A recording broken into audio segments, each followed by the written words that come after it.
Modelos de simulación financiera. Para el tema a analizar en el tercer parcial es consistencia y diferencia entre los enfoques de valoración y otros tópicos.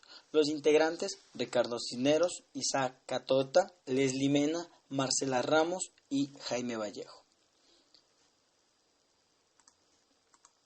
Analizaremos ahora el objetivo general. El objetivo general es analizar la relación existente entre los flujos de caja libre y disponible, así como su relación y diferencia con el valor económico agregado, EVA, incorporando enfoques complementarios para el cálculo del valor terminal, llegando así a valorar a la empresa. Como objetivos específicos tenemos: 1.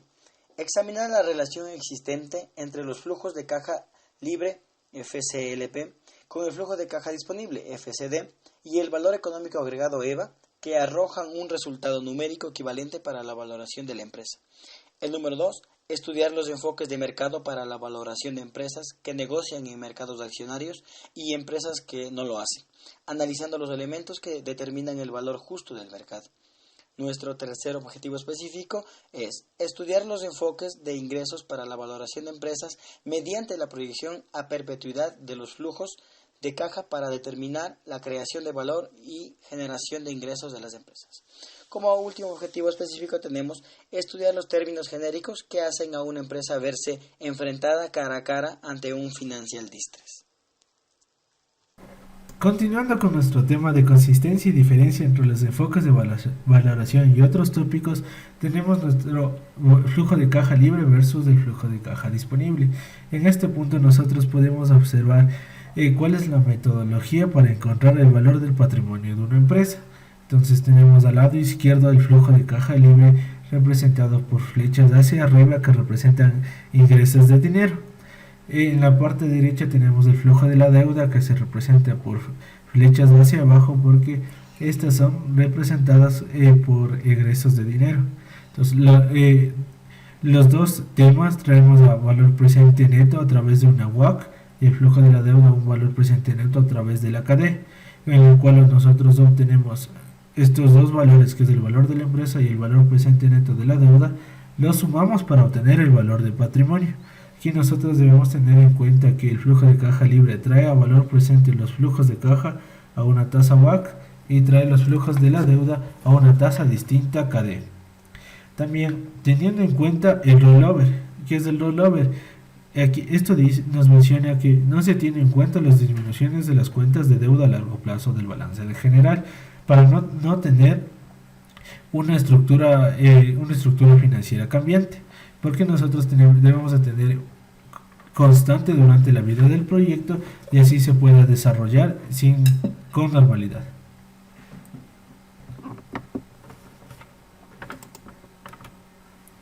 Bueno, por otra parte, tenemos un flujo de caja de la deuda de la misma empresa que puede representarse de la siguiente manera. Tenemos un flujo de caja libre con flechas hacia arriba, ya que presenta el ingreso del dinero, y en el mismo gráfico tenemos el flujo de caja de la deuda con flechas hacia abajo, que significa egresos de dinero, es decir, salida de dinero. ¿Por qué tenemos estas dos flechas unidas en el mismo gráfico? Porque es una otra forma de ver el análisis anterior que hizo mi compañero, ya que en el anterior nosotros primero sacábamos el valor presente neto por separado del flujo de caja libre y del flujo de caja de la deuda, sumábamos estos dos valores presentes y ese era el valor del patrimonio. Ahora lo hacemos de una manera inversa. Antes de sacar nosotros el valor presente neto de estos dos flujos, primero los sumamos, los agrupamos en una sola cantidad. Por eso es que el flujo de caja libre y el flujo de caja de la deuda lo interpretamos en un solo gráfico.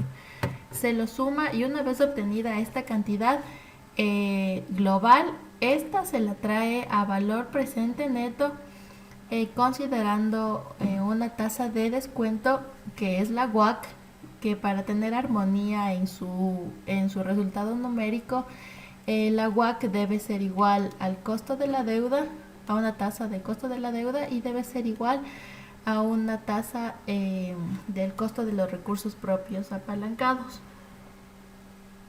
Por lo tanto, en la parte inferior tenemos tres gráficas importantes para entender un poco más la idea propuesta recientemente.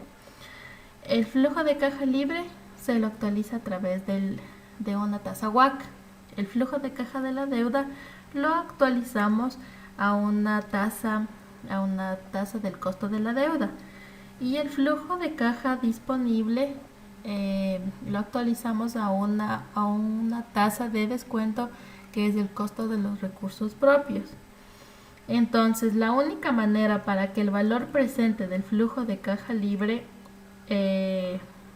más el valor presente del flujo de la deuda sea igual al valor presente del flujo de caja disponible es cuando se cumple la condición que les mencioné, cuando el WACC es igual al costo de la deuda y es igual al costo de los recursos propios. A continuación nosotros tenemos el flujo de caja libre y el valor económico agregado. Estos dos conceptos de valor para nosotros debemos tomar a consideración el significado de un activo. Bajo la perspectiva del IVA nosotros tenemos que un activo vale el precio que paga el mercado por él hoy más el valor económico presente agregado que este activo puede generar en el futuro. Entonces aquí nosotros tenemos que este concepto se basa en lo que al inicio la empresa está valorada y lo que se valora al final. Se suman estos dos valores y tenemos el valor del activo. Asimismo, el concepto de un activo en base a los flujos de caja descontados, tenemos que un activo vale los flujos futuros de efectivo que este activo pueda producir. En cambio, el flujo de este activo representa todo lo relacionado en el transcurso del proyecto. Para entender un poco mejor esto, vamos a relacionarlo con un ejemplo. Nosotros tenemos que en un proyecto tenemos una inversión de $100 que al final vamos a tener una utilidad de $10 más la inversión inicial, y por otra parte se sabe que el costo promedio ponderado del capital de esta deuda es del 8%. Con esto nosotros vamos a calcular un valor futuro neto de la deuda. Como podemos observar en la gráfica, nosotros tenemos que al inicio tenemos una inversión de $100 que se representa con una inversión con una flecha para abajo, lo cual significa una salida de dinero, y al final del periodo nosotros tenemos la recuperación de esa inversión inicial con los $10 que es la utilidad obtenida. Bueno, continuando con el planteamiento de un ejercicio aplicativo a la teoría explicada anteriormente, tenemos los siguientes datos: ROIC de un 10%, una tasa WACC del 8% y una inversión inicial de $100. Entonces, aplicando la primera fórmula que tenemos al lado derecho, corresponde a la inversión inicial multiplicado a 1 más la tasa ROIC menos la inversión inicial multiplicado para 1 más la tasa WACC. Tenemos los siguientes resultados. El valor de flujo neto es igual a $110 que nos sale de la multiplicación de la inversión inicial por el 1 más la tasa ROIC, que es el 10%, menos $108 que nos sale reemplazando la fórmula de la inversión inicial por 1 más la tasa WACC. Esto nos da un valor futuro neto de $2. Ahora, viéndolo desde otra perspectiva aplicativa a otra fórmula derivada de la que les acabé de explicar, nos dice que el EVA es igual a la inversión inicial multiplicada por la tasa ROIC menos la tasa WACC. Entonces tenemos que el EVA es igual a $100, que es nuestra inversión inicial, por 10%, que es el ROIC, menos nuestra tasa WACC, que es del 8%. Entonces tenemos como resultado que el EVA es igual a $2. Como ustedes pueden observar, aunque la fórmula es planteada de una diferente manera y de diferente perspectiva, tenemos exactamente el mismo resultado, que es el valor de la empresa. Ya, estos valores, como pueden observar, son iguales en un ejercicio es un ejercicio muy fácil de comprender, pero el EVA tiene los siguientes inconvenientes, los cuales ya en la práctica hace que el valor obtenido de la empresa a través del flujo de caja libre sea diferente al valor económico agregado. Entonces, estos inconvenientes para que el EVA distorsione estos valores son los siguientes. Como es el ROIC. El ROIC se basa en la utilidad neta y esta utilidad neta acarrea todos los inconvenientes que trae el método de causación. Este método de causación, ¿cuál es? Menciona que los hechos se deben reconocer cuando estos se realicen y no cuando se reciba o se haga el pago. Entonces, esto hace que el ROIC sea fácilmente de alterar. Así también tenemos el NOPAT, que se tiene en cuenta las depreciaciones y amortizaciones, las cuales no son ingresos de dinero, por los cuales también la empresa necesariamente distorsiona su utilidad a través de estos valores. El Pablo Fernández, doctor de finanzas de la Harvard University, menciona que el EVA no es una buena medida de generación de valor de las empresas, ya que no se tiene en cuenta un estudio de mercado suficientemente amplio en el cual abarquen todas las empresas y puedan ser valoradas de la mejor forma. Pero a consideración, el ejercicio planteado que vamos a resolver tiene en cuenta que no solo el flujo de caja libre se puede obtener un valor equivalente numéricamente al EVA, sino también que a través de los flujos de caja de accionistas y el flujo de caja de capitales podemos obtener este mismo valor, así como también analizaremos lo que es la utilidad económica, el cual arroja también un valor numérico similar. Bien, ahora vamos a hablar acerca de otros tópicos de valoración. En este caso analizaremos el valor terminal. En la definición del valor de una empresa que utiliza la metodología de flujo de caja descontado, uno de los puntos fundamentales lo constituye la determinación del plazo o periodo de una proyección. En este sentido se manejan los flujos de caja a perpetuidad cuando existe la percepción de continuidad en las operaciones de la empresa en el largo plazo, en términos de mercado, base de clientes y de contratos. Así las cosas resulta bastante dispendioso y metodológicamente poco útil intentar una proyección explícita de todos los rubros y por tanto del flujo de caja a infinito. Por esta razón, al realizar un análisis de valoración por flujo de caja descontado, es importante dividir los flujos de caja futuro en dos partes, como se verá a continuación. La primera parte es una proyección explícita. Para entender lo que es una proyección explícita, diremos que conocemos cuándo inicia el periodo de la inversión o el proyecto, en qué momento, con qué recursos se lo hace y se conoce cuándo finaliza, en qué año, por muchos motivos que pueden presentarse, como pueden ser los recursos, factores económicos internos o externos a la empresa o al proyecto. Entonces entendemos eso como una proyección explícita. Entonces dice, la primera parte es una proyección explícita de los flujos de caja en el cual es necesario proyectar todos los estados financieros con el fin de construir periodo a periodo, ya sea el flujo de caja libre o el flujo de caja disponible. Pero bien, ¿qué es el valor terminal? Dice que el valor terminal del periodo de la proyección explícita depende de varios factores. El primero tiene que ver con la finalidad de las cifras en términos de tamaño del mercado, rampas de crecimiento, políticas tarifarias, inestabilidad regulatoria, etc. El segundo se refiere a la naturaleza del negocio en sí, de su nivel tecnológico y del grado de madurez que tenga el determinado negocio o en este caso pues a donde se vaya a aplicar. La segunda parte de los flujos de caja los constituyen los flujos desde el último año de la proyección explícita. Recordarán que la proyección explícita hablaba acerca de lo que yo conozco, cuándo inicio y cuándo termino, hasta el infinito, es decir, a partir de la explícita ya no sé hasta dónde se va a extender o el proyecto o hasta dónde se va a proyectar mis flujos de caja.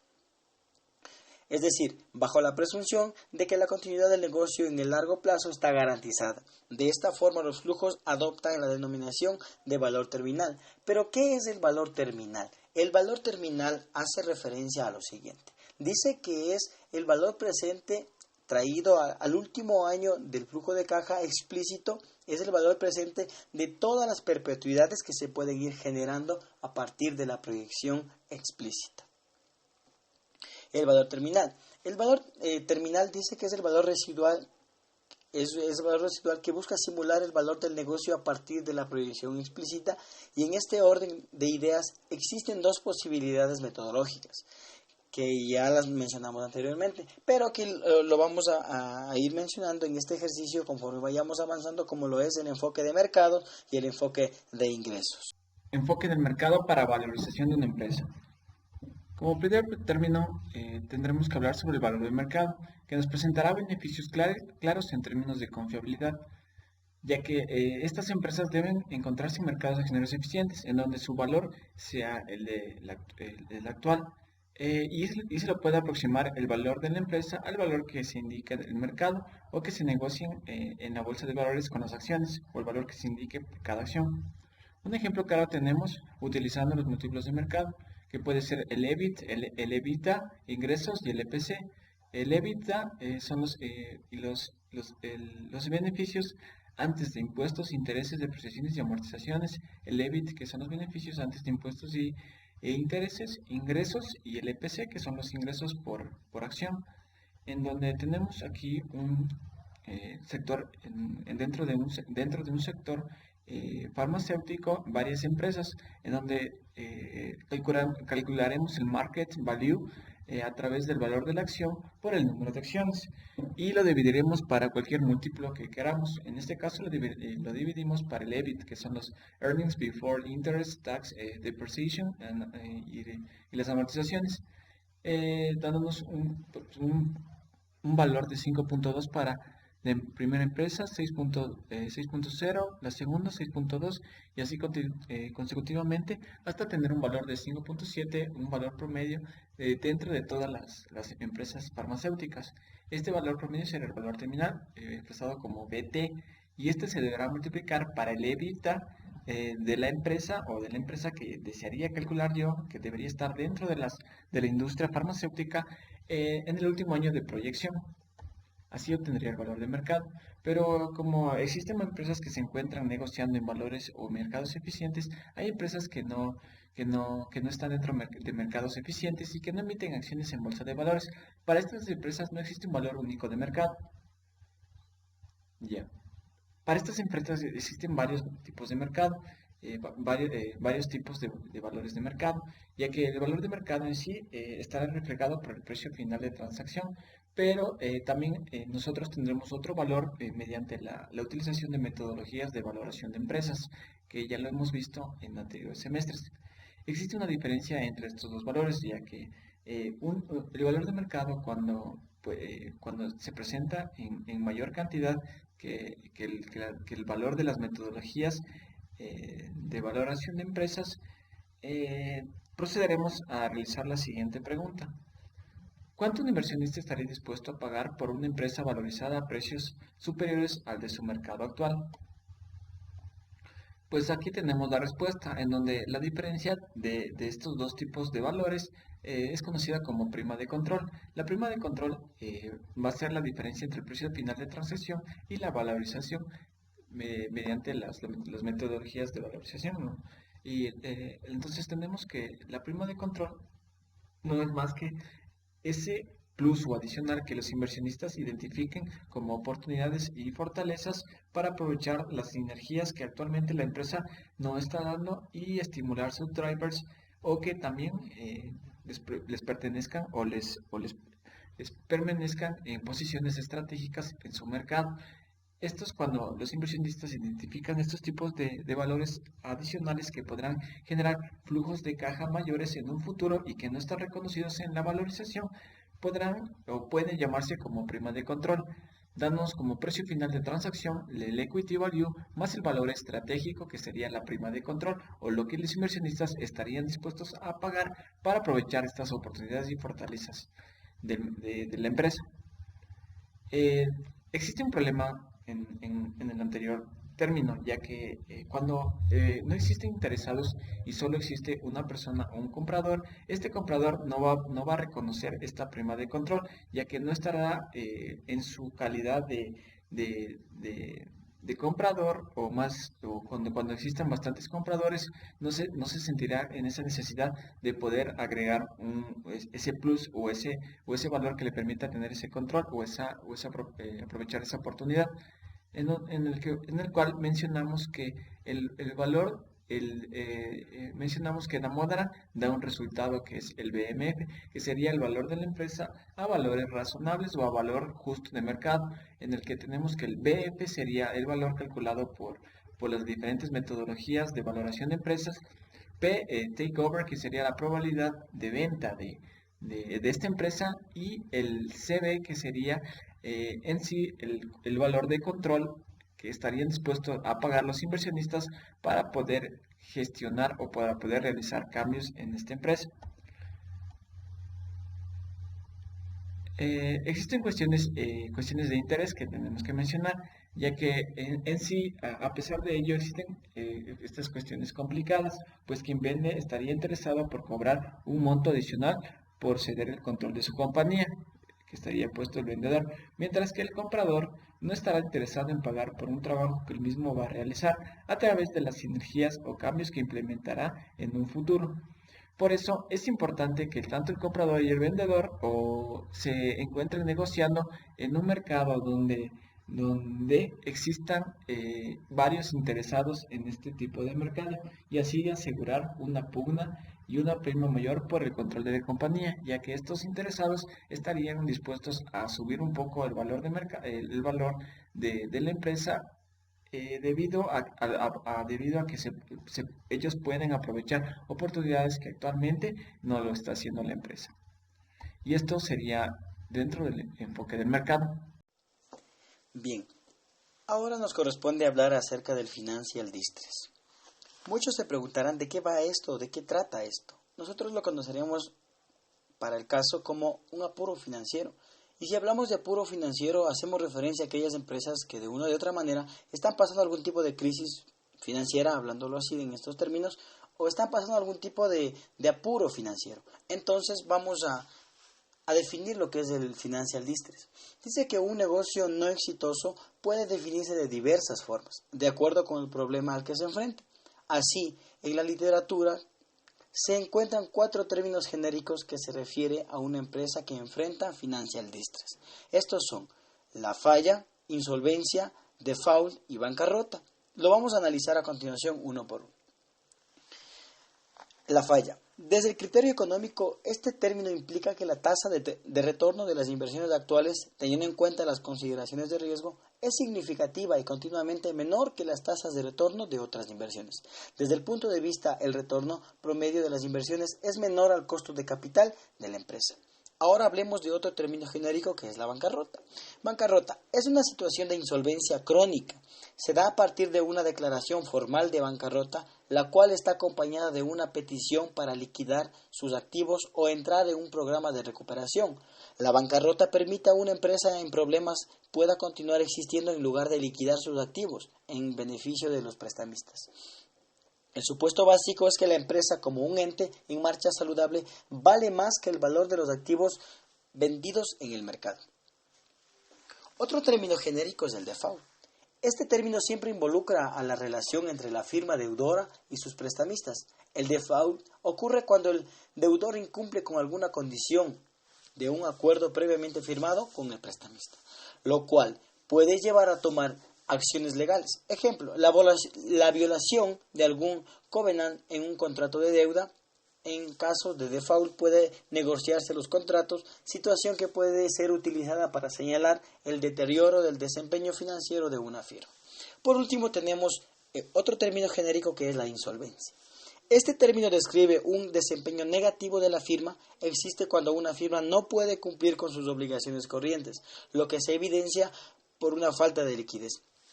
El principal criterio usado para describir la insolvencia son los flujos de caja netos relativos a las operaciones corrientes y no a la tradicional de capital de trabajo. La insolvencia es una condición temporal, pues de lo contrario sería una causa inmediata para declarar la bancarrota. Bien, pero no solo hay que considerar estos 3 términos genéricos para que una empresa esté en Financial Distress. Dice que, por lo tanto, una firma está en Financial Distress si presenta alguna de las características o categorías mencionadas. Además, tenemos las siguientes. Tienen utilidades de flujos de caja negativos, imposibilidad de pagar las obligaciones de su deuda, no hay pago de dividendos y presenta altos niveles de endeudamiento. Entonces, si una empresa que está en Financial Distress, no solo se puede considerar los términos genéricos, los ya mencionados anteriormente, sino se puede considerar esos 4 que lo podemos evidenciar acá, que si cumpliría alguno de ellos, podríamos decir que una empresa está apegándose o se está enfocando a un Financial Distress.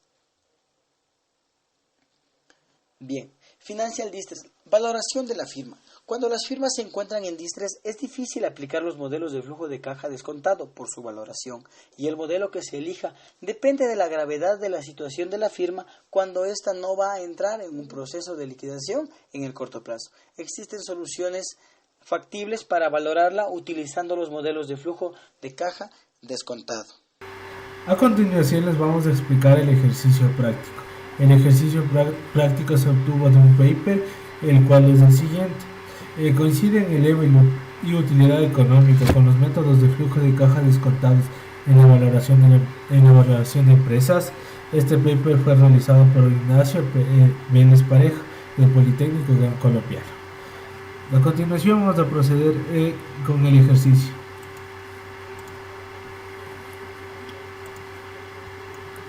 Bueno, continuando con el desarrollo del ejercicio, en primer lugar hay que tener en cuenta que nosotros al buscar la valoración de una empresa lo vamos a obtener de 2 diferentes enfoques, que es el enfoque de utilidad económica y el enfoque del EVA. Desde un punto de vista gerencial, estos 2 enfoques son muy importantes ya que miden el desempeño de la gerencia y en consecuencia puede ofrecer incentivos.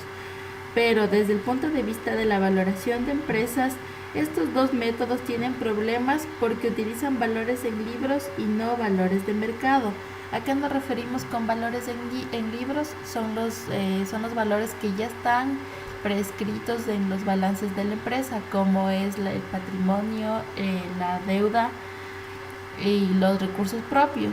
En cambio, al hablar de valores de mercado, tenemos aquellos valores que nosotros los calculamos a través de tasas referenciales que constan en los valores de mercado de un país. Por ejemplo, nosotros al calcular el valor de la WACC o el valor de la tasa de descuento de los recursos propios con deuda o sin deuda, tomamos en cuenta tasas como el libre de riesgo que ya nos dan en el mercado, en el país, y también la prima de mercado que tiene el rendimiento del mercado y la tasa libre de riesgo, es decir, son factores macroeconómicos, son índices macroeconómicos que ya se sale del control de la empresa. Bueno, una vez aclarado el panorama, vamos a hacer el análisis del ejercicio propuesto en el paper. La empresa tiene la siguiente información. Tiene un estado de resultados proyectado desde el año 1 hasta el año 5, obteniendo las siguientes cuentas. Tiene ventas, costo de ventas, obteniendo una utilidad bruta. Posteriormente tiene gastos de ventas y gastos administrativos, tiene depreciaciones, obteniendo así la utilidad antes de intereses de impuestos. Inversiones, la empresa tiene en determinados años, no los tiene en todas. Tiene también gastos financieros, obteniendo así la utilidad antes de impuestos. Luego consideramos los impuestos y obteniendo la utilidad neta. Y a partir de la utilidad neta podemos obtener como dato la cantidad de dividendos que tiene la empresa para así nosotros calcular las utilidades retenidas y las utilidades acumuladas obtenidas del año 1 hasta el año 5 de la empresa mencionada. Tenemos también como datos el estado de situación financiera, igualmente proyectado desde el año 0 hasta el año 5. En el año 0 consideramos las inversiones que se han hecho, por lo tanto las proyecciones parten desde el 1 hasta el 5. En activos tenemos las siguientes cuentas, como son caja, cuentas por cobrar, inventario, inversiones temporales, interés causado, activos fijos netos, que nos da un total de activos. Luego tiene un total de pasivos y patrimonio, los cuales el pasivo está compuesto por cuentas por pagar, impuestos causados y deuda. Y el patrimonio está conformado por su cuenta patrimonio y utilidades retenidas, obteniendo así un cuadre en el balance de la situación financiera de la empresa. A la vez, la empresa, por medio de información histórica, se ha permitido proyectar del año 1 hasta el año 5 la siguiente información: el valor total del mercado, que nos da como dato el valor de la deuda y el valor del patrimonio. Obteniendo estos tres datos podemos sacar el valor de la deuda en porcentaje y el valor del patrimonio en porcentaje. Esto nos servirá para el cálculo de las siguientes tablas, que lo veremos a continuación. La empresa también nos ha facilitado un flujo de tesorería que parte desde el año 0 hasta el año 5. En el año 0 tenemos una inversión en activos, y por eso desde el año 1 hasta el año 5 procedemos a proyectarlos, obteniendo así en la cuenta macro, que es ingresos de caja, tenemos total de cuentas por cobrar, obteniendo así un total de ingresos de caja. Luego consideramos todos los egresos de efectivo que tiene la empresa, como son pagos totales, gastos generales, pagos de nómina, comisiones de venta, publicidad, compra de activos, que viene a ser inversiones, compra de activos fijos en el año 4, que es una inversión que se hace en el año 4, impuestos, obteniendo así el total de egresos de caja totales que tiene la empresa. Una vez obtenido este valor, restamos de los ingresos, teniendo así un saldo neto de caja equivalente a la cantidad en líquido que la empresa posee para cubrir su deuda incurrida en el periodo. También como dato tenemos que tiene dos tipos de préstamos. Tiene un préstamo en el año 0 y un préstamo en el año 4. A la vez, como tenemos un pago de préstamos, un interés pagado, obteniendo así un saldo neto de caja después de transacciones financieras, es decir, después de considerar la deuda que tiene que cancelar más los intereses obtenidos del préstamo. La empresa posee un capital invertido en el año 0, un pago de dividendos que parte del año 1 hasta el año 5, una recompra de acciones que en este caso no posee ninguna, obteniendo un saldo neto de caja después de transacciones de los accionistas. Y por último nos da un dato de venta de inversiones temporales, no las tiene, únicamente las tiene desde el año 2 hasta el año 4, un interés recibido de inversiones que corresponde únicamente a los años en que se hizo inversiones, y unas inversiones temporales que ya las calculamos anteriormente, obteniendo así un saldo de caja después de transacciones discrecionales. Una vez obtenida esta fila, podemos obtener el saldo acumulado de caja final, que no es nada más que la misma fila que calculamos recientemente, que es el saldo neto de caja después de transacciones discrecionales. A continuación vamos a proceder con el cálculo de la valoración de la empresa, tomando en cuenta la utilidad económica, el EVA, a través de los flujos de caja. Ya. Para el cálculo de los flujos de caja descontados, nosotros vamos a tener en cuenta las proposiciones básicas de Emilio-Modigliani, las cuales nos menciona que el flujo de caja libre más el ahorro en impuestos es igual al flujo de caja de la deuda más el flujo de caja de los accionistas. Para así nosotros ir generando tabla por tabla. En la primera tabla nosotros tenemos que es el flujo de caja de la deuda. Para el flujo de caja de la deuda nosotros tenemos un ingreso por préstamos en el año 0 que va a ser tomado en estados financieros, que va a ser de menos 17.576. Y en el año 4 también nosotros tenemos un préstamo que va a ser de menos 4.904,90. De este préstamo se derivan el pago de capitales y los intereses pagados para los diferentes periodos. Ya, luego nosotros tenemos el flujo de caja, como resultado el flujo de caja de la deuda, que para el año 0 va a ser de menos 17.576 y para el año quinto de 5.422,60. Posteriormente nosotros vamos a tener el flujo de caja de accionistas, en el cual intervienen tres cuentas importantes, que es el patrimonio invertido, la recompra de patrimonio y el valor de los dividendos. El patrimonio invertido lo sacamos del estado de situación financiera presentado por la empresa, que tiene en el año 0 un valor de $24.000. Tiene una recompra de patrimonio que en este caso no dispone de ningún valor la empresa, y tiene un valor de dividendos correspondiente del año 2 al año 5. Obteniendo así el flujo de caja de accionistas del año 0 hasta el año 5, que corresponde a la suma del capital invertido más la recompra de patrimonio y más el valor de dividendos que tiene la empresa. Ya, para el ahorro en impuestos nosotros vamos a considerar una tasa del 35%. En este ejemplo los impuestos se pagan en el mismo año en que se causa. Entonces los ahorros de impuestos vamos a tener los siguientes: que el interés pagado que nosotros obtenemos de nuestro préstamo va a ser el siguiente, desde el año 0 hasta el año quinto, empezando con 1933,50 a una tasa de impuestos del 35%, y obtenemos un ahorro de impuestos de 676,73 para el año 1 y para el año 5 de 324,17. Ahora procedemos al cálculo del flujo de caja libre.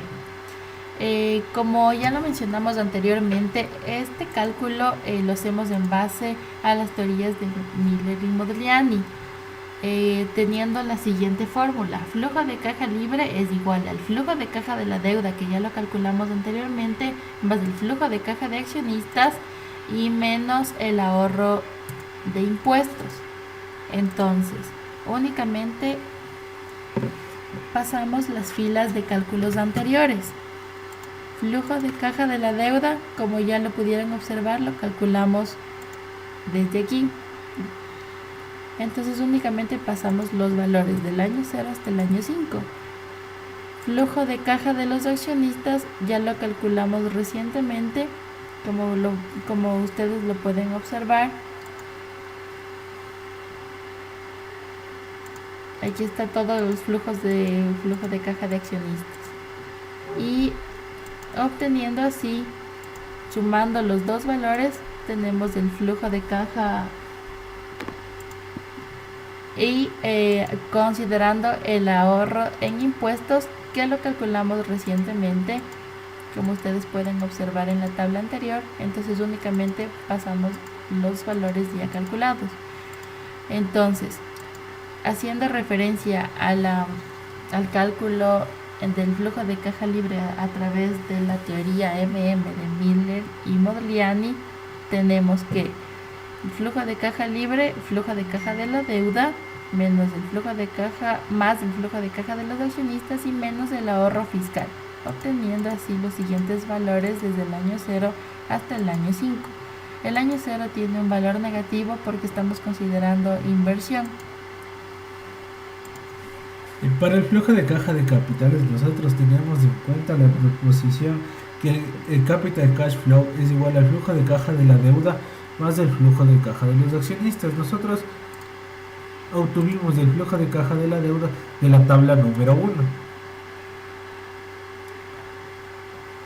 y el flujo de caja de accionistas nosotros también la obtenemos de la tabla número 2. Para nosotros así generar un capital cash flow para el año 0 de menos 41.576,90, sucesivamente hasta el año quinto. Ya, con esto nosotros para las siguientes tablas debemos tener en cuenta, como se mencionó al inicio de la presentación, El rollover, ¿qué significaba el rollover? Es que nuestras inversiones deben mantenerse constantes durante el periodo para que nuestra estructura de financiación no se vea alterada, por el cual nosotros obtenemos a través del método de causación. ¿Qué es este método de causación? De que siempre que se ocurre un hecho, este hecho genera también una reacción. Entonces, para eso nosotros tenemos que tener una reinversión de capital. ¿Qué reinversión de capital vamos a obtener? Nosotros lo obtenemos con la siguiente fórmula, que es H es igual a G sobre el ROMIC. El ROMIC es el rendimiento promedio sobre el capital invertido a precios de mercado, la cual nos va a generar el porcentaje de reinversión que se debe de realizar en los años sucesivos para que esta estructura de financiación se mantenga constante. El ROMIC se utiliza de la siguiente manera, es teniendo nuestra utilidad operativa después de impuestos sobre el EMIC. El EMIC es el promedio sobre el capital invertido a precios de mercado. El ROMIC se calcula de la siguiente manera, la utilidad operativa después de impuestos sobre el MBIC. El MBIC es el promedio sobre el capital invertido a precios de mercado. Para posteriormente calcular este ROMIC, nosotros vamos a considerar el valor de mercado y el valor de mercado del capital invertido. Nosotros tenemos la utilidad operativa después de impuestos generada a los estados financieros, que son los siguientes desde el año 1 hasta el año 5. Para el valor de mercado, en esta parte nosotros tenemos como un dato obtenido de los cálculos históricos de la empresa. Aquí posteriormente vamos a calcular el valor de mercado del capital invertido, el cual se obtiene de la resta del valor de mercado menos los pasivos que no generan intereses. Los pasivos que no generan intereses son las cuentas por pagar, por lo cual nosotros proyectamos desde el año 1 hasta el año 4, para así obtener nosotros la fracción que es la utilidad después de impuestos sobre el EMBIC, la cual nos va a dar los porcentajes de 17.2, 14.5, 16.6, 18.6 y 17.4. ¿Para qué nos va a servir estos porcentajes? Para nosotros poder calcular el promedio del ROMIC, que en este caso va a ser de 16.85. Bueno, una vez que sacamos el promedio de toda la fila anterior calculada, que es el ROMIC, procedemos a tomar en cuenta la tasa de crecimiento obtenida en los estados financieros anteriores. Y a la vez, una vez obtenida esta tasa de crecimiento obtenida como dato, sacamos la tasa H. Como ya se lo explicamos anteriormente, es una tasa de crecimiento necesaria en la valoración de empresas que estamos haciendo. Esta tasa es simple de calcular, únicamente dividimos la tasa de crecimiento para la tasa ROMIC que sacamos recientemente. Entonces nos da un valor de 26.2%. Esta tasa es muy importante sacarla y además es una parte clave en nuestro cálculo del ejercicio, ya que nosotros al valorar una empresa hay que tomar en cuenta varios escenarios, como es la utilidad económica, como es el EVA, y esto hay que tomarlo en cuenta en los flujos de caja, tanto disponibles como de accionistas. Entonces, a la vez, tomemos en cuenta el cálculo del valor terminal. Entonces, ¿por qué no nosotros hacemos énfasis a esta tasa de crecimiento? Porque al nosotros incorporar el valor terminal a este tipo de enfoque para valoración de empresas, estamos partiendo también nuestros cálculos de la utilidad operacional después de impuestos. Entonces, cuando nosotros calculamos el valor terminal, debemos garantizar que los flujos de caja permanezcan constantes, lo cual implica que debemos hacer algún tipo de inversión para que eso suceda. Entonces, como nosotros estamos utilizando la utilidad operacional después de impuestos, implica que la depreciación se invierte. Y esto con el objetivo de que se mantengan los flujos de caja constantes. Y también hay que considerar que al usar una utilidad operacional después de impuestos implica que no hay cuentas por cobrar ni cuentas por pagar y tiene una política implícita de inventarios. Por lo tanto, habrá una tasa de crecimiento G que nosotros debemos garantizar que ocurra ese crecimiento. Pero este crecimiento no solo ocurrirá con la inversión de la depreciación, sino que debemos hacer una inversión adicional, pero a perpetuidad. Esta inversión es una fracción H, es la tasa que les acabé de explicar en este momento, que es del flujo de caja libre originado de la utilidad operacional después de impuestos. Ahí viene su importancia.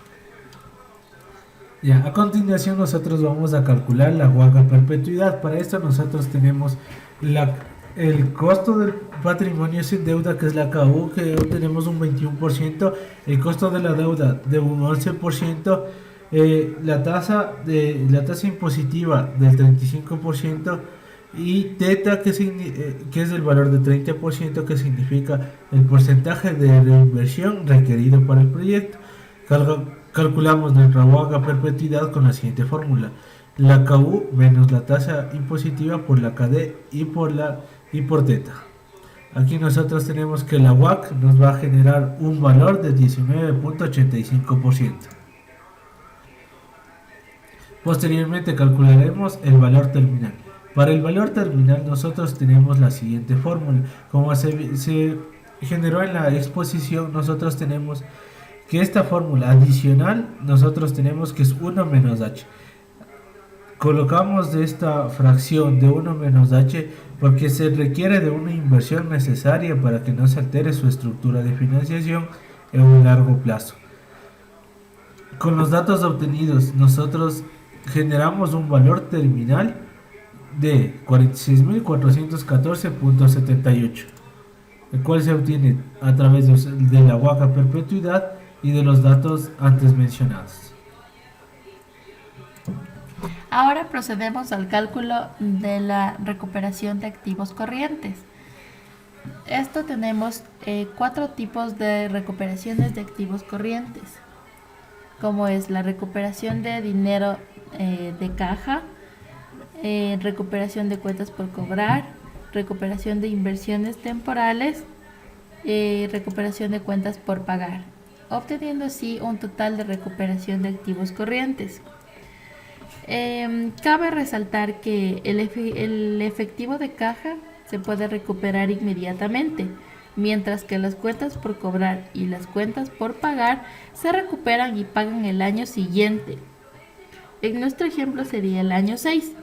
Por lo tanto, descontamos a la tasa de descuento a perpetuidad, que es la tasa WACC, que la calculamos anteriormente. Entonces, como podemos observar, este valor en el año 5 se lo recuperará en este mismo año.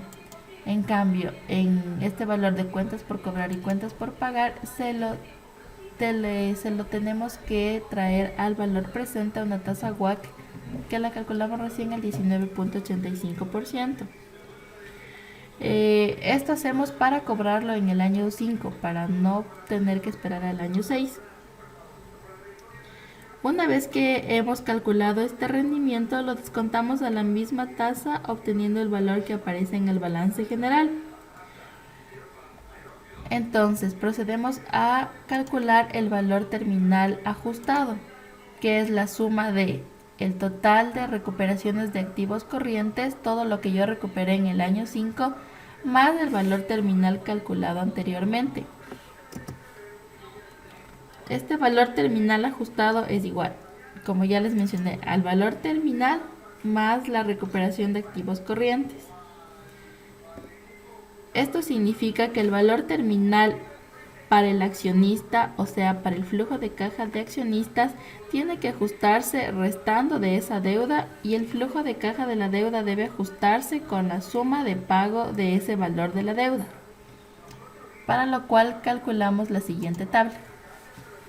Ya, como hemos visto, nosotros tenemos los tres flujos de caja descontados, en los cuales nosotros en este momento vamos a agregar el valor terminal para así nosotros tener una mejor valoración y esta valoración sea equivalente a las obtenidas de los tres diferentes flujos de caja descontados. El primero es nuestro flujo de caja de accionistas con valor terminal, el cual nosotros obtenemos los datos del flujo de caja de accionistas que lo obtuvimos al inicio, que es la tabla número 2. Procedemos a pasar los datos teniendo en cuenta también el valor terminal ajustado que obtuvimos para el año 5. También la recuperación de activos corrientes de 9.238,57. El saldo de la deuda, que es de menos 3.923,90. Aquí nosotros procedemos ya a obtener nuestro flujo de caja de accionistas con valor terminal, el cual del año 1 al año 4 se mantiene constante, y en el año 5 nosotros obtenemos que este valor es de 58.439,70, incluidos del valor terminal, la recuperación de activos corrientes y el saldo de la deuda. Ahora procedemos a calcular el saldo de la deuda y el flujo de caja de la deuda con valor terminal. Entonces, el saldo de la deuda tenemos como dato en los estados financieros que nos proporciona la empresa desde el año 1 hasta el año 5. El flujo de caja de la deuda, como lo recordarán, ya lo calculamos anteriormente en la tabla número 1. Y tenemos un pago de la deuda en el año 5 que lo obtenemos de los estados financieros, equivalente a un valor de 3.923,90. Así podemos tener el flujo de caja de la deuda ajustado, que no es nada más que la suma del flujo de caja disponible más del pago de la deuda. Y ese cálculo lo procedemos a hacer para todos los años. Ya, continuando, nosotros tenemos el Capital Cash Flow y el Free Cash Flow. Estos los obtenemos con las proposiciones de Miller y Martiliani antes mencionadas. Que para el primero nosotros tenemos el Capital Cash Flow, que es igual al flujo de caja de la deuda más el flujo de caja de accionistas. Que el flujo de caja de accionistas con valor terminal, los dos. Así nosotros obtenemos que es de 5.448,90 para el año 1 y para el año 5 de 67.786,20. El flujo de caja libre nosotros vamos a obtener con la siguiente proposición, que el flujo de caja libre es igual al flujo de caja de la deuda más el flujo de caja de los accionistas menos el ahorro en impuestos. Así nos va a generar para el año 1 de 4.772,18 y para el año 5 de 67.462,3. Una vez calculados las anteriores tablas, tenemos el cálculo del valor total usando el flujo de caja de capitales. ¿Cómo hacemos esta tabla? Es sencillo. Consideramos los valores finales del flujo de caja de la deuda de la tabla número 1, el flujo de caja de accionistas de la tabla número 2, estos valores, obteniendo así el flujo de caja de capitales.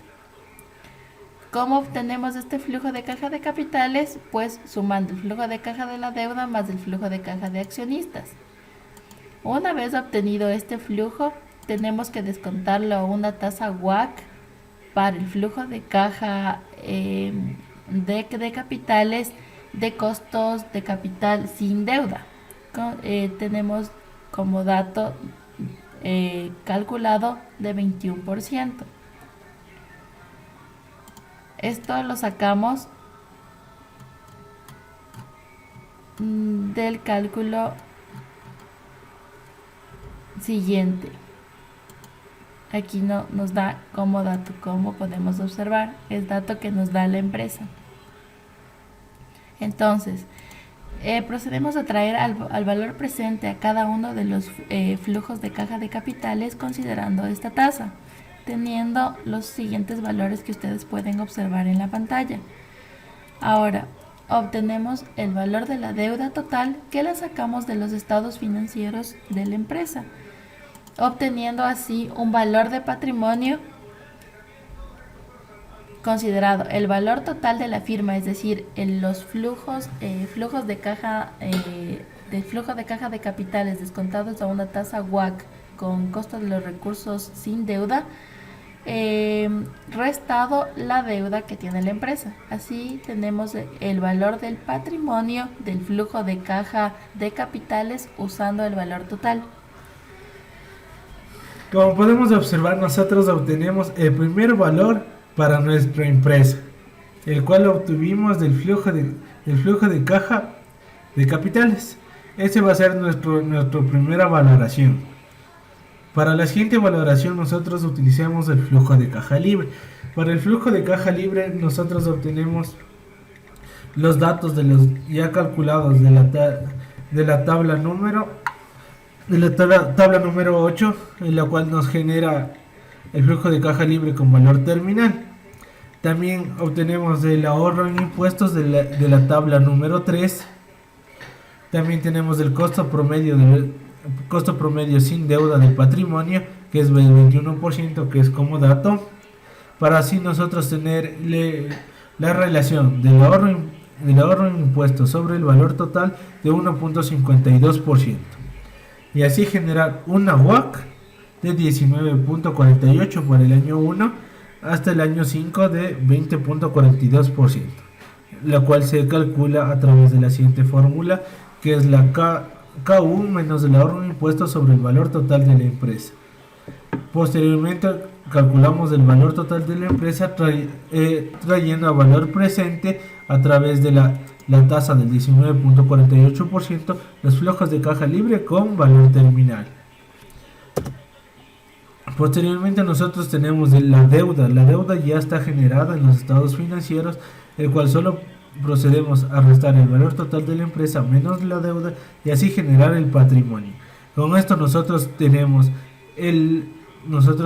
los siguientes valoraciones para los años, los cuales son muy importantes para ser comparados con los siguientes valores que vamos a obtener. Ahora vamos a calcular el valor total usando el flujo de caja de accionistas. Tenemos un flujo de caja de accionistas obtenido en la tabla número 3, correspondiente al año 1 al año 5. Este flujo de caja debemos descontarlo a una tasa KE. ¿Cuál es la fórmula de esta tasa KE? Es KU, que es el costo de capitales sin deuda, más el costo de capitales sin deuda KU menos el costo de la deuda por la deuda dividido para el patrimonio. Obtenemos nuestra tasa. ¿Para qué lo obtenemos? Para poder traer al valor presente a los flujos de caja de accionistas. Una vez obtenidos y una vez calculados los valores netos del flujo de caja de accionistas, tenemos que sacar el valor total del patrimonio más la deuda. ¿Cómo hacemos eso? Restamos el valor de patrimonio, es decir, los flujos de caja neto traídos a valor presente, restamos el saldo de la deuda que presenta la empresa en sus estados financieros. Ya, el siguiente cuadro nosotros obtenemos el cálculo del valor total usando el flujo de caja libre y una WACC tradicional. Como hemos visto en las anteriores exposiciones, nosotros tenemos que el flujo de caja libre con valor terminal desde el año 1 hasta el año 5. Nosotros tenemos una deuda que la obtenemos de los estados financieros, así como esta deuda en porcentaje. La siguiente, nosotros tenemos el costo de la deuda por 1 menos T, que es la tasa impositiva. La siguiente nosotros obtenemos que es el porcentaje de deuda multiplicado por la KD por 1 menos T. El siguiente es el porcentaje de patrimonio de la empresa, que es de 60.47%, que es un dato generado de la empresa. Para calcular después la KE, que es igual al costo del patrimonio sin deuda más el costo del patrimonio sin deuda menos el costo de la deuda multiplicado por la deuda sobre los recursos propios, y así generar nuestra KE. Aquí la KE vamos a multiplicar el porcentaje de patrimonio por la KE y así obtener el siguiente dato, para así generando una WACC del 19.48%, que es la suma del 2.83 del porcentaje de la deuda multiplicada por la tasa impositiva más el porcentaje de patrimonio multiplicado por la KE, dándonos una WACC del 19.48%. Para generar nuestro valor total de la empresa.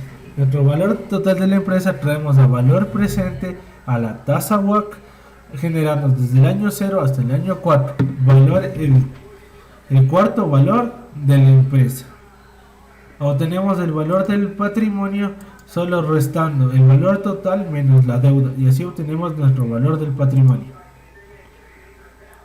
Ahora procedemos a calcular la utilidad operacional después de impuestos y otros ingresos después de impuestos.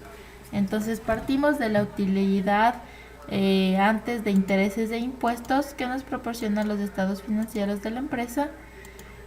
Consideramos los intereses en inversiones, que también los sacamos del estado financiero de la empresa, y los impuestos y otros ingresos que tiene la empresa igualmente en sus estados, considerando la tasa de impuestos, que es del 35% propuesta en el ejercicio, obteniendo así la utilidad operacional después de impuestos más la utilidad operacional con impuestos correspondientes del año 1 hasta el año 5 de 7.645,01, 7.417,02, 8.931,86, 10.727,72 y 9.294,35.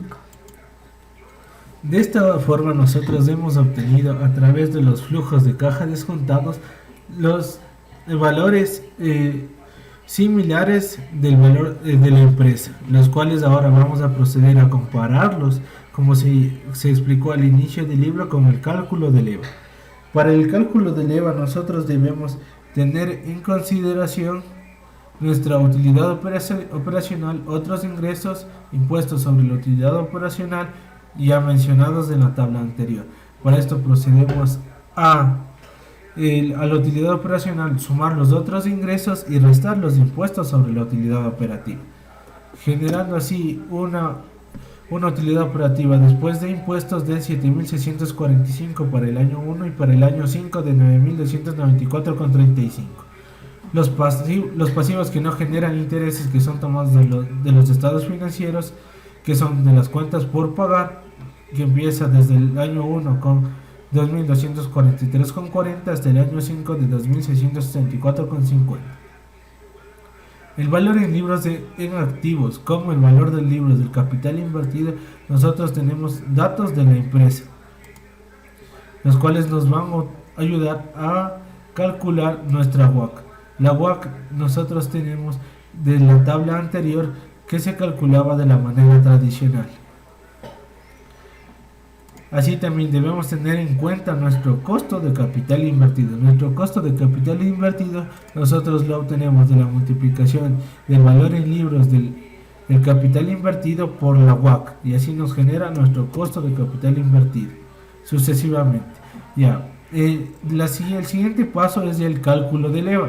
En el cálculo del EVA nosotros procedemos a restar de la utilidad operacional después de impuestos el valor en libros del capital invertido por la WACC, generando una EVA negativa para el primer año de 453,33, que para el año 5 va a ser de menos 526,64.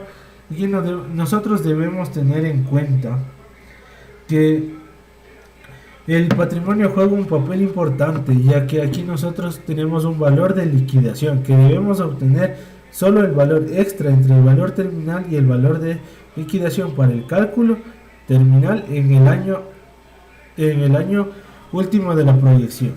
Así nosotros obtenemos un valor terminal que ya lo calculamos de 46.414,78.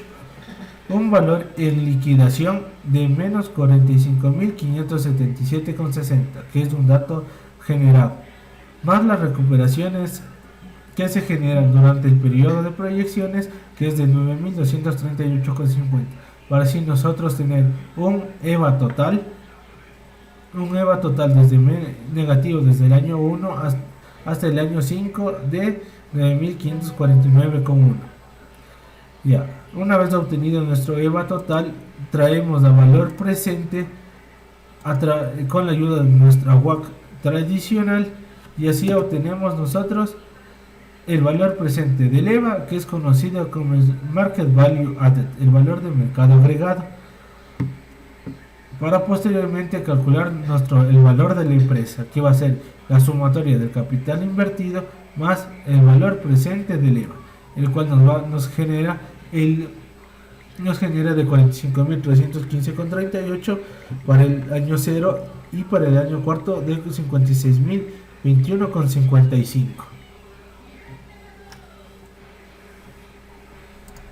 Bueno, una vez obtenido el cálculo del EVA, procedemos a calcular la utilidad económica.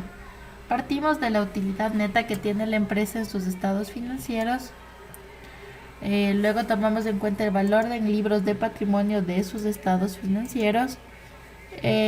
Lo que es necesario, este valor en libros debemos descontarlo a una tasa CAE. ¿Cómo sacamos esta tasa? Ya lo sacamos anteriormente, que es el costo del capital sin deuda más el costo de capital sin deuda menos el costo de la deuda, que multiplica la deuda dividido por el patrimonio, obteniendo una tasa del 27.54 correspondiente al año 1 y así sucesivamente. Una vez obtenidos estos datos, tenemos el costo de patrimonio, que no es más que el valor en libros del año 0 por la tasa que acabamos de calcular. Y así lo hacemos para todos los años de una manera sucesiva. Si quiero sacar el costo de patrimonio del año 2, considero el valor en libros del patrimonio del año 1 y considero la tasa sí del año que estoy calculando. Ahora obtenemos la utilidad económica. ¿Cómo la obtenemos? Restando la utilidad neta menos el valor en libros de patrimonio y multiplicado por la tasa de descuento, que es la tasa de los recursos propios con deuda. Así obtenemos nuestra utilidad económica correspondiente al año 1 del año 5. Luego, debemos incorporar a nuestro estudio, como ya lo mencionamos de manera teórica, es para complementar la valoración de la empresa, el valor terminal, el valor de liquidación y la recuperación en activos, a la vez de la deuda que tiene la empresa. El valor terminal obtenido de la tabla número 9, correspondiente a 46.411,78, un valor de liquidación de la empresa correspondiente a 41.653,70, las recuperaciones en activos, total de recuperaciones en activos en la tabla número 14 de 9.238,57 y un valor de la deuda presente en los estados financieros de 3.923,90. Una vez obtenidos todos estos valores y considerados el valor terminal, liquidación y recuperaciones y deuda en el año 5, obtenemos la utilidad económica con el valor terminal. Como ustedes pueden observar, en el año 1, 2, 3 y 4 no se vienen afectados los valores, porque los valores antes dichos de terminal, liquidación y recuperaciones y deuda se toman en cuenta solo en el último año de proyección. Por lo tanto, aquí ya tenemos un cálculo diferente. Únicamente hemos sumado los valores que acabamos de sacar. Luego procedemos a tener un valor del patrimonio, que es una utilidad económica descontada a una tasa CAE. ¿Cómo obtenemos esto? Es sencillo. Cogemos los flujos de caja de la utilidad económica calculadas anteriormente y las traemos a valor presente neto a la tasa que calculamos arriba, que es CAE. Y así hacemos para todos los años. si yo calculo del año 1, debería estar en el año 0. Si yo calculo del año 2, debería estar en el año 1 y así sucesivamente. Por eso es que en el año 5 no tenemos ningún valor. Ahora consideramos un valor en libros de patrimonio. Esto lo obtenemos del valor en libros que nos da los estados financieros. Ahora, ¿qué hacemos? Sumamos el valor presente, que es la utilidad económica raída a valor presente bajo una tasa CAE, más el valor en libros de patrimonio. Nos da los siguientes valores para cada uno de los años. Consideramos los valores de la deuda que tiene la empresa en sus estados financieros, obteniendo así el valor total. ¿A qué se refiere este valor total? Al valor en libros del patrimonio más el valor de la deuda, obteniendo así del año 0 hasta el año 4. Bueno, para finalizar vamos a reunir en la última tabla el cálculo del valor por los diferentes métodos. Por los métodos de flujo de caja descontados nosotros tenemos el capital cash flow a una tasa KU, el flujo de caja libre a una WACC ajustada, el flujo de caja de accionistas a una tasa KE, el flujo de caja libre a una tasa WACC tradicional, lo cual nos generó los siguientes valores desde el año 0 hasta el año 4 de 44.461,36, sucesivamente hasta el año 4 de 56.021,65. También debemos tener en consideración que la utilidad económica generada también a través del cálculo con los diferentes métodos fue de 44.031,09. Así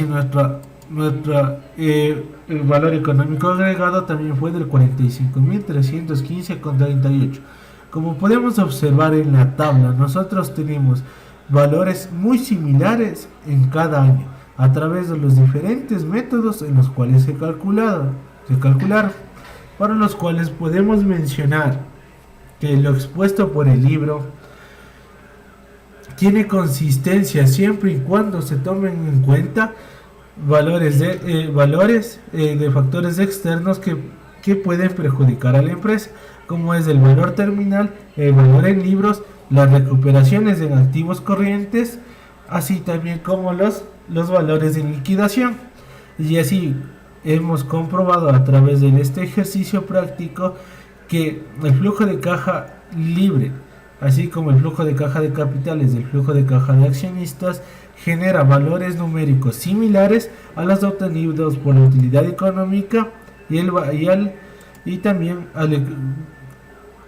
al valor económico agregado, para así nosotros generar una significatividad en la utilización de los métodos. Entonces, por lo cual llegamos a la siguiente conclusión. Con este análisis se ha mostrado que no solo podemos obtener resultados consistentes con los métodos de flujo de caja descontados cuando se calculan los valores total y de patrimonio, sino que hemos demostrado que los enfoques de la utilidad económica y el EVA producen exactamente los mismos resultados cuando se hacen de manera correcta y además son consistentes. En esta aplicación de ejercicio se utilizó un ejemplo complejo con flujos de caja finitos y con valor terminal. Muchas gracias. Las conclusiones. La primera, el valor económico agregado EVA por sí solo no se consideraba una buena herramienta de valoración, ya que debido a sus diferentes inconvenientes relacionados con el ROIC y el NOPAT, pueden distorsionar el verdadero valor de la empresa y resultaría engañoso si se toma como carácter de decisión solo un periodo, pues la mayoría de proyectos esperan generar flujos de efectivo en el mediano o largo plazo. La segunda dice, existen diferentes metodologías de valoración de empresas, pero pueden aproximarse no al valor final de la transacción o al valor que determina el mercado, pues este está dado por una pugna entre los inversionistas interesados que identificaron oportunidades y fortalezas que están siendo desaprovechadas actualmente y que podrán generar flujos mayores con su nueva gerencia, dando como resultado el valor justo de mercado, equality value, más los lo que los inversionistas perciban como valor de control. Como tercera conclusión tenemos que el enfoque de ingresos con su metodología de aplicación de flujos de caja operativos descontados mediante el WACC permite a la empresa obtener el valor presente de los flujos infinitos, permitiendo determinar si la empresa genera una creación de valor y cuál es su capacidad de generación de ingresos. Por último, tenemos que un negocio no exitoso puede definirse de diversas formas, de acuerdo con el problema al que se enfrente. De ahí, la empresa puede verse afectada por los términos genéricos que son insolvencia, falla, default, bancarrota. Estos hacen a una empresa verse enfrentada ante un financial distress. Tenemos ahora las recomendaciones. Primero, para obtener la estimación aceptable del valor de la empresa o parte, se puede obtener una estimación aceptable del valor de la empresa.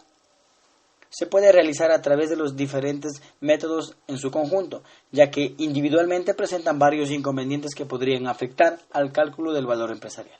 Segundo, para la venta de una empresa es importante pretender un proceso donde existan más de un interesado en comprar, para que así se asegure una pugna y una prima mayor para el control de la compañía.